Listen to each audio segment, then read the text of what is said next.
ঠাকুর শ্রী রামকৃষ্ণ, মা ও স্বামীজির চরণে প্রণাম জানিয়ে শুরু করছি কথামৃত পাঠ।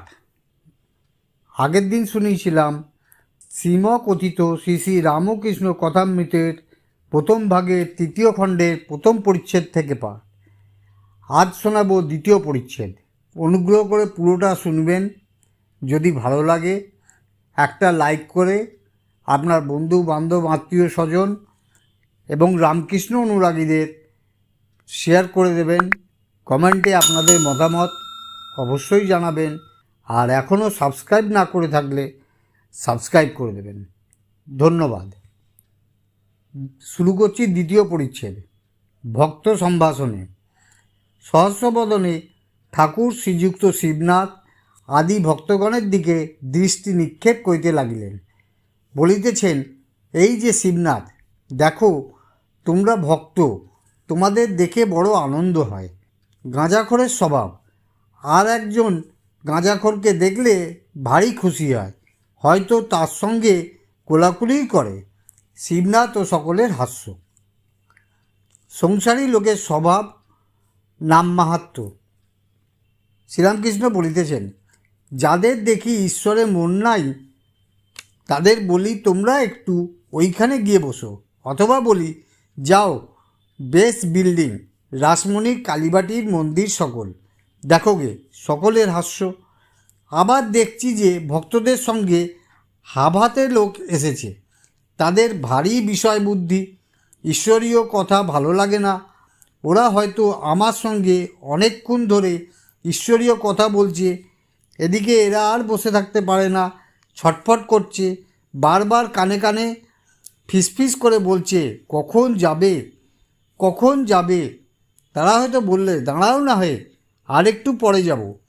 তখন এরা বিরক্ত হয়ে বলে, তবে তোমরা কথা কও, আমরা নৌকোয় গিয়ে বসি। সকলের হাস্য।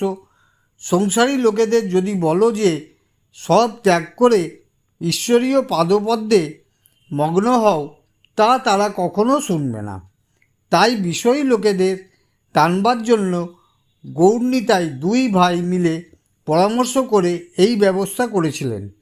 মাগুর মাছের ঝোল, যুবতী মেয়ের কোল, বল হরিবোল। প্রথম দুইটির লোভে অনেকে হরিবোল বলতে যেত। হরিনাম সুধার একটু আস্বাদ পেলে বুঝতে পারত যে মাগুর মাছের ঝোল আর কিছুই নয়, হরিপ্রেমে যে অশ্রু পড়ে তাই।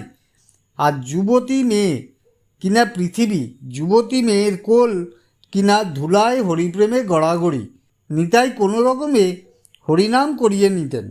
চৈতন্যদেব বলেছিলেন, ঈশ্বরের নামের ভারী মাহাত্ম্য, শীঘ্র ফল না হতে পারে, কিন্তু কখনো না কখনো এর ফল হবেই হবে। যেমন কেউ বাড়ির কার্নিসের ওপরে বীজ রেখে গিয়েছিল, অনেকদিন পরে বাড়ি ভূমিসাৎ হয়ে গেল, তখনও সেই বীজ মাটিতে পড়ে গাছ হলো ও তার ফলও হলো।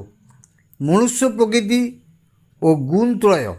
ভক্তির সত্য, রজ, তম।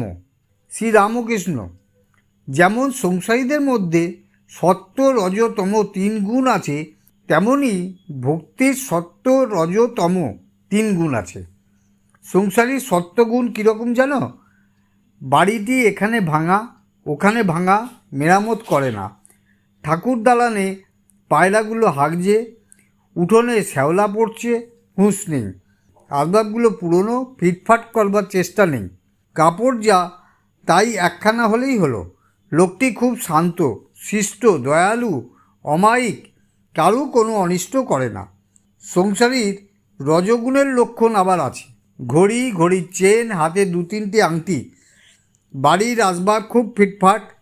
দেওয়ালে কুইনের ছবি, রাজপুত্রের ছবি, কোনো বড় মানুষের ছবি। বাড়িটি চুনকাম করা, যেন কোনোখানে একটু দাগ নেই। নানা রকমের ভালো পোশাক, চাকরদেরও পোশাক এমনি এমনি সব।